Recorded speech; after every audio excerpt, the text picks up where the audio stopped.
Walt വിഷന്റെ മറ്റൊരു എപ്പിസോഡിലേക്ക് മാന്യ പ്രേക്ഷകർക്ക് സ്വാഗതം. ഞാൻ പതാലിൽ തമ്പി.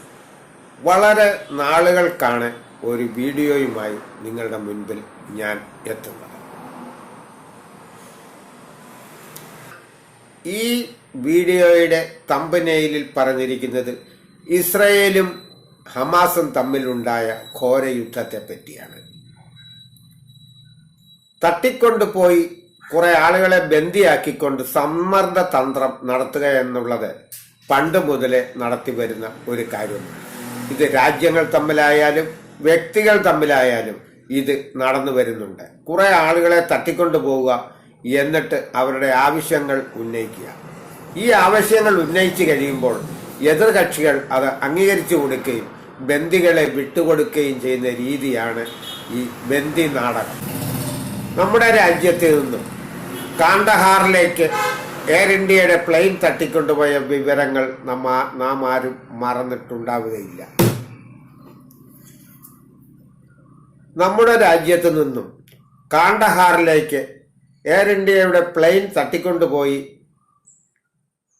സമ്മർദ്ദതന്ത്രം പ്രയോഗിച്ച വിവരം നാം ആരും മറന്നിട്ടില്ല. അതേ തന്ത്രമാണ് ഹമാസും ആവർത്തിച്ചത്.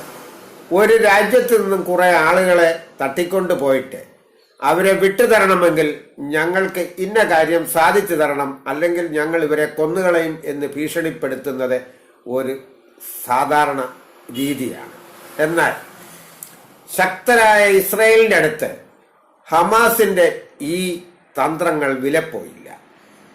അവർ അവരുടെ ബന്ദികളെ തിരികെ ചോദിക്കുകയും കൊടുക്കാതിരുന്നപ്പോൾ അവർ ചെയ്തത് ഘോര യുദ്ധമാണ്. ഈ യുദ്ധം തുടങ്ങിയപ്പോഴെങ്കിലും ഹമാസിന് ഇസ്രായേലിന്റെ ബന്ദികളെ വിട്ടുകൊടുക്കുകയോ ഏതെങ്കിലും രാജ്യങ്ങളെ മധ്യസ്ഥരായി കണ്ടുകൊണ്ട് ഇതിനൊരു പരിഹാരം കാണുകയോ ചെയ്യുമായിരുന്നു. ഒടുവിൽ ഇസ്രായേൽ ഹമാസിനെ അല്ലെങ്കിൽ ഗാസയെ ശൂന്യമാക്കുന്നത് വരെ അവർ കാത്തിരുന്നു എന്നുള്ളതാണ്. ലക്ഷത്തോളം ആളുകൾ ഗുരുതരമായ പരിക്കേറ്റ് കിടക്കുന്നു. ഏതാണ്ട് 1,00,000 ആളുകൾ അവരുടെ ബോംബിങ്ങിൽ തകർന്നു. 85,000 ടണ്ണിന് മേൽ യുദ്ധോപകരണങ്ങൾ നശിച്ചതിന്റെ ഖരമാലിന്യം ഗാസയിൽ കെട്ടിക്കിടക്കുന്നു. അവരുടെ കെട്ടിടങ്ങളെല്ലാം തകർത്തു കളഞ്ഞു. വിദ്യാഭ്യാസ സ്ഥാപനങ്ങളും ആശുപത്രികളും സർവ്വതും തച്ചുടച്ച് കളഞ്ഞു. അതുവരെ എന്തിനാണ് ഹമാസ് കാത്തിരുന്നത്? ഈ ഹമാസ് എന്ന് പറയുന്ന മിലിറ്റന്റ് ഗ്രൂപ്പ് ഈ രാജ്യത്തെ നയിക്കുന്നത് കൊണ്ടല്ലേ ഇങ്ങനെയൊക്കെ സംഭവിച്ചത്?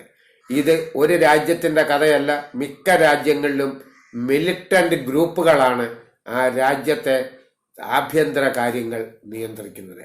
അതുകൊണ്ടാണ് ഇങ്ങനെയൊരു വീഴ്ച സംഭവിച്ചത്. ഇസ്രയേൽ ചെയ്തത് ശരിയാണെന്ന് ഞാൻ തീർത്ത് പറയത്തില്ല. കാരണം ഇസ്രയേലിന്റെ കയ്യിൽ ഹമാസിന്റെ ബന്ദികളുണ്ട്, അല്ലെങ്കിൽ ഹമാസിൽ നിന്ന് അല്ലെങ്കിൽ പലസ്തീന്റെ ആളുകളെ ഇസ്രായേൽ തടവിൽ പാർപ്പിച്ചിട്ടുണ്ട്. ഇവരെ വിട്ടുകിട്ടുക എന്നുള്ളതാണ് അവരുടെ ലക്ഷ്യം. അതിന് അവർ ആവിഷ്കരിച്ച ഈ തന്ത്രം നടപ്പാകില്ലെന്ന് കണ്ടപ്പോൾ വെടിനിർത്തലിന് വേണ്ടി ഹമാസ് മുന്നോട്ട് വരേണ്ടതായിരുന്നു. ഒടുവിൽ ഈ ശതകോടിക്കണക്കിനുണ്ടായ നഷ്ടങ്ങളും ഒരു രാജ്യത്തെ തച്ചുടച്ച് കളഞ്ഞതിനും അവിടുന്ന് ലക്ഷക്കണക്കിന് ആളുകൾക്ക് ജീവിതം ഇല്ലാതാക്കിയതിനും ഉത്തരവാദികൾ ഈ ഹമാസ് തന്നെയാണ്.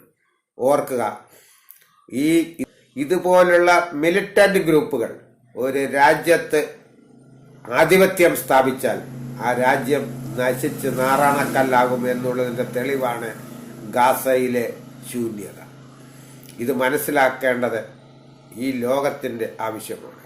ഒടുവിൽ ട്രംപ് അധികാരമേൽക്കുന്നതിന് മുൻപ് ഇതിനൊരു പരിഹാരം കണ്ടിട്ട് തനിക്കൊരു സൽപ്പേരുണ്ടാക്കണമെന്നുള്ള കാഴ്ചപ്പാടിൽ ബൈഡൻ നടത്തിയ നീക്കങ്ങളാണ് ഇപ്പോഴെങ്കിലും യുദ്ധം അവസാനിക്കാൻ കാരണമായത്. അല്ലെങ്കിൽ ഈ യുദ്ധം വീണ്ടും നീണ്ടുപോകുമായിരുന്നു. നാം പ്രതീക്ഷിക്കാത്ത പല സംഭവങ്ങളും വീണ്ടും നടക്കുമായിരുന്നു.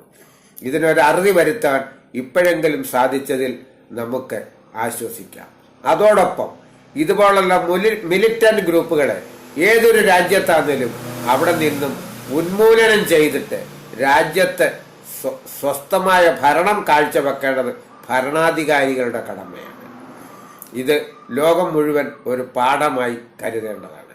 എൻ്റെ ഈ വീഡിയോ ഇഷ്ടമായാൽ ലൈക്ക് ചെയ്യുക, സബ്സ്ക്രൈബ് ചെയ്യുക. മറ്റൊരു വീഡിയോയുമായി ഞാൻ വീണ്ടും വരുന്നത് വരെ നന്ദി, നമസ്കാരം.